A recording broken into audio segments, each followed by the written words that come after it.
नमस्कार बंधु माने आजिर एही कार्यक्रम को आपण मानक पुन थरे स्वागत। आजिर एही कार्यक्रमटी मीन राशि व्यक्ति विशेष मानक पई बहुत गुरुत्वपूर्ण अटे। कारण एही पवित्र दोल पूर्णिमा अर्थात होली पर ठारू मीन राशि व्यक्ति विशेष मानक जीवन संपूर्ण भाव में बदलवाक जाउछि। कारण एही होली दिन अर्थात मार्च 15 तारिख दिन सूर्य निजर राशि परिवर्तन करने जाउछंती एवं 29 मार्च को शनि मध्य निजर राशि परिवर्तन करने ही जाउछंती, जहा फल आपणकर राशि रे चलुथिबा समस्त शनि 7.5 द्वितीय चरण आरंभ होबाकू जाउछि, जहा फल आपणक जीवन रे बहुत बड़ परिवर्तन होबाकू जाउछि, जहा कि आपणकर स्वास्थ्य, शिक्षा, प्रेम जीवन, वैवाहिक जीवन, भाग्य, क्यारियर एवं व्यापार वाणिज्य सबकिछि उपरे प्रभाव पकाइबाकू जाउछि। तेबे बंधु माने एई दोल पूर्णिमा अर्थात होली पर ठारू आपणक जीवन रे केउ सब बड़ परिवर्तन हेबो, केउ सब बड़ घटना घटिबो से रूपरे आमे जानिबा पई भिडियोटी को स्किप न करी थरे मात्र शेष पर्यंत निश्चित देखंतु एवं आपणकर जदि मीन राशि होई थाए तेबे भिडियोटी को लाइक करी चैनलटी को सब्सक्राइब कर दियंतु। कमेंट बॉक्स रे भक्ति एवं श्रद्धार सहित जय श्री श्रीकृष्ण निश्चित लिखंतु। तेबे बंधु माने आसंतु आरंभ करिबा आजिर एई कार्यक्रम को, जाकि जन्म राशि एवं चंद्र राशि उपरे आधारित अटे।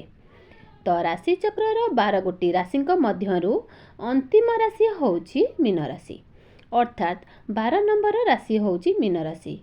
तेबे आपणको कुंडली रे प्रथम भाव में विराजमान करुछंती बुध, राहु एवं शुक्र। आपणक तृतीय भाव में विराजमान होछंती देवगुरु बृहस्पति। चतुर्थ भाव में विराजमान अछंती मंगल, सप्तम भाव में विराजमान अछंती केतु एवं आपणकर द्वादश भाव में विराजमान अछंती शनि एवं सूर्य। तेबे 15 मार्च को अर्थात होली दिन सूर्य आपणकर प्रथम भाव को ही चलन करेंगे एवं 29 मार्च को शनि मध्य आपणकर प्रथम भाव को ही चलन करेंगे। तेबे सर्वप्रथमे आसंतु जानि नेबा आपणकर एई दोल पूर्णिमा अर्थात होली परे आपणक स्वास्थ्य रे किभरी परिवर्तन आसीबो। तबे कुंडलीर प्रथम भावटी होइथाय आपणकर स्वास्थ्यर भाव एवं आपणक इम्यूनिटी सिस्टम रा भाव। तेबे बंधु माने आपणकर प्रथम भावर अधिपति होउछंती देवगुरु बृहस्पति, जे कि आपणकर तृतीय भावरे विराजमान अछंती। अनेक समय धरी बृहस्पति आपणकर तृतीय भावरे विराजमान अछंती। तेबे आपणकर 15 मे पर्यंत गुरु आपणकर तृतीय भावरे ही विराजमान रहिबे। तेबे तृतीय भावरे गुरु किछि दुर्बल स्थिति रे ही अछंती, अर्थात आपणक जहा फल रे स्वास्थ्य रे टिके समस्या देखा देबो। गुरु होचंती आपणक चर्पी कारक ग्रह, तो आपणकर मोटापण बढ़िबारे किछि समस्या देखा दे पारे। तो डाइजेशन, लिवर ए सब रे किछि प्रॉब्लम देखा दे पारे।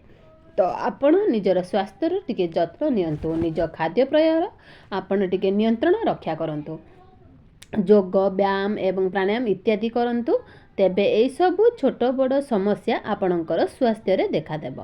नचेत एहा व्यतीत कौनसी गंभीर समस्या आपणक स्वास्थ्य रे देखा जाऊ नाही। एबे आसंतु जानि नेबा आपणकर विद्यार्थी मानक पई एही दोल पूर्णिमा परे केउ भरी भाबरे परिवर्तन हेबो। तो बंधु माने कुंडलीर पंचम भावटी होइताय आपणकर शिक्षार भाव एवं जेहेतु आपणकर पंचम भावर अधिपति चंद्रमा अटंती, तो सेथिपई मीन राशिर व्यक्ति विशेष माने आपण निजे अनुभव करिथिबे जे पाठ पढ़ारे बेले बेले आपणकर बहुत अन्यमनस्क रहउथिबे एवं बेले बेले आपण बहुत मन लगे आपण पाठ पढ़ी थांती। जेहेतु आपणकर पंचम भावर अधिपति चंद्रमा अटंती, सेथिपई आपणक पाठ पढ़ारे मन चंचल टिके रहिबो।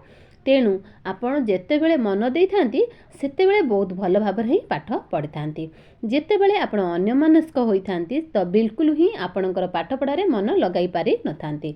मात्र दोल पूर्णिमा परे आपणकर पाठ पढ़ार स्थिति बहुत भल रहिबो, कारण आपणकर बुध, शुक्र आपणकर प्रथम भाव उपरे विराजमान अछंती, जहा फल रे आपणक पाठ पढ़ारे बहुत अधिक शुभ फल प्रभाव पकाइबो।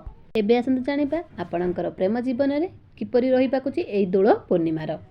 तो कुंडलीर पंचम भावटी आपणकर शिक्षार भाव हवा सहित आपणकर पंचम भावटी होता है आपणकर प्रेम जीवनर भाव एवं आपणकर पूर्वर ही आपण को कही सारुची जे आपणक पंचम भावर अधिपति होउछंती चंद्रमा जे कि आपणक प्रत्येक 2 दिन में निजर राशि परिवर्तन ही करिथांती। तेबे बंधु माने दोल पूर्णिमा परे आपणकर प्रेम जीवन तो बहुत भल रहिबो। मात्र 29 मार्च को शनि जेतेबेले आपणकर निज राशि परिवर्तन करने को जिबे सेतेबेले आपणक मध्य रे टिके जिद्दी स्वभावर देखा देबो। बहुत स्ट्रगल नेचर आसीबो। आपण शनि एवं आपणकर प्रथम भाव ही रहिबे।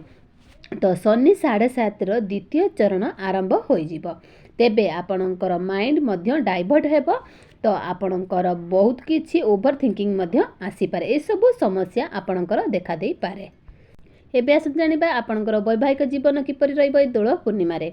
ए दोल पूर्णिमा रे किपरि परिवर्तन हेबो आपण तेबे बंधु माने तो सप्तम भावटी होता है आपणकर वैवाहिक जीवनर भाव एवं आपणकर सप्तम भावर अधिपति होउछंती बुध जे कि आपणकर प्रथम भावरे विराजमान अछंती।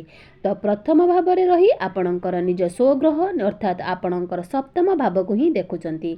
यह व्यतीत आपणकर शुक्रंकर दृष्टि मध्य सप्तम भाव उपरे ही रहुअछि।